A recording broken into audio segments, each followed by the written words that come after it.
ग्रस्त होकर मन इंद्रियों के साथ भोगों में विचरण करता है, इसे मलिनता कहते हैं। अगर वही धर्मयुक्त विचरण करे और नाम जप शुरू करो तो फिर जपते जपते ये विकार नष्ट हो जाएंगे और मन इच्छा रहित हो जाएगा, संकल्प रहित हो जाएगा। संकल्प रहित मन को ही निर्मल मन कहते हैं। जिसके मन में कोई भी भोग की चाह नहीं है उसे निर्मल मन कहते हैं।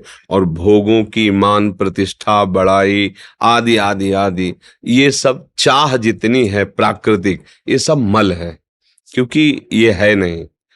और इसमें हम सत्यत्व भाव करके तो असत को स्वीकार करना ही मल है।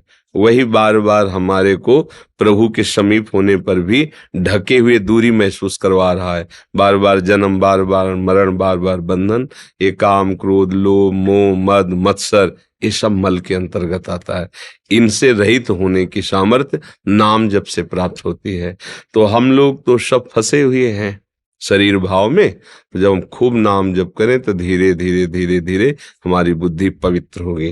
पर इन दोनों के पहले स्वीकार करना होगा कि मैं प्रभु का हूं।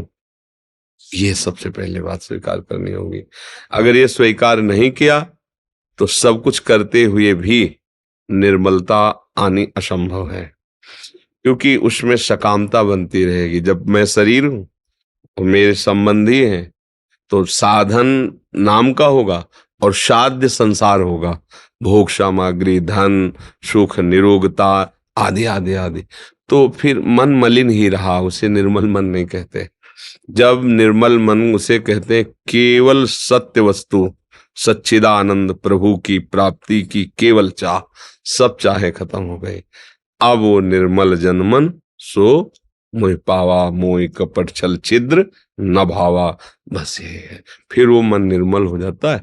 मैं प्रभु का हूं जैसा भी हूं, और खूब नाम जप, और जो निषेध किया गया है उसे ना करे तो धीरे धीरे मन हमारा शांत हो जाएगा, निर्मल हो जाएगा। तो जैसे निर्मल जल हो और हलचल रहित हो तो उसके नीचे की वस्तु दिखाई देती है ना, ऐसे ही मन के तह में जो विराजमान तत्व है वो आत्म तत्व, वो भगवान है। वही समझ में, तभी भगवान ने कहा इंद्रियाणाम मनस्यास्मि। तो जैसे जल गंदा हो और चंचल हो तो उसकी तह में जो वस्तु विराजमान वो हमें समझ में नहीं आती है। तो ऐसे ही मन निर्मल हो जाने पर फिर किसी को कहने की जरूरत नहीं, वही परमात्मा साक्षात्कार उसे हो जाता है। कुल शरीर के द्वारा बाह्य क्रियाएं होती हैं, और क्रियाओं के पहले अंतःकरण में संकल्प और चिंतन होता है, और संकल्प और चिंतन स्वभाव के अनुगत होता है। स्वभाव को कारण शरीर कहते हैं, अंतःकरण को सूक्ष्म शरीर कहते हैं, पांच भौतिक शरीर को स्थूल शरीर कहते हैं। समझ रहे ना?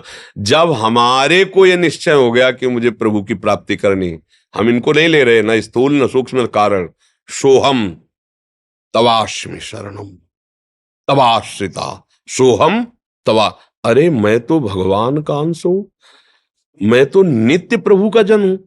भूल गया मैं तो अपने को शरीर माना, अपने को संसार माना। पहले स्वीकृति हुई मैं की, मैं प्रभु का।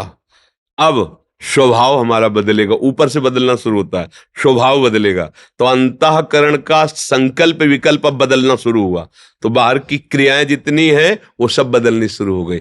प्रभु का जन होकर के मैं ऐसा कार्य कैसे कर सकता हूं? चिंतन बदला, क्रिया बदली, तो तदर्पिता अखिलाचारिता।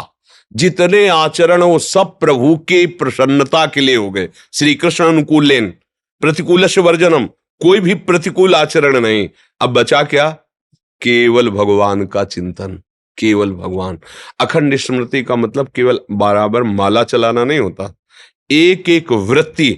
जैसे गोपांगनाएं जो हमारे ब्रज की गोपीजन है, घर लीप रहे हैं, वो हार रहे हैं, ओखली में धान कूट रहे हैं, आटा पीस रहे हैं, भोजन बना रहे हैं, गाय दूह रहे हैं, कर तो ये सब क्रियाएं रही बाह्य व्यवहारिक गृहस्थ की, लेकिन चित्त वृत्ति मुरारी पादार्पित चित्त, एक एक वृत्ति कृष्ण में लगी हुई है। यह अखंड स्मृति, यह है महाभागवत। आज तक कोई ऐसा भक्त नहीं हुआ जिसने गोपी चरण के रज की वंदना न की हो। जब ब्रह्मा शंकर उद्धव आदि करते हैं तो इनके नीचे ही सब भक्त रहते हैं। त्रिभुवन में कोई भक्त गोपी के समान नहीं है। भीष्म पितामह जी का जब भीष्म स्तव अंतिम समय, तब वो प्रभु से प्रार्थना कर रहे हैं, हे गोपी वल्लभ, जो आपने गोपी जनों को सुख प्रेम प्रदान किया।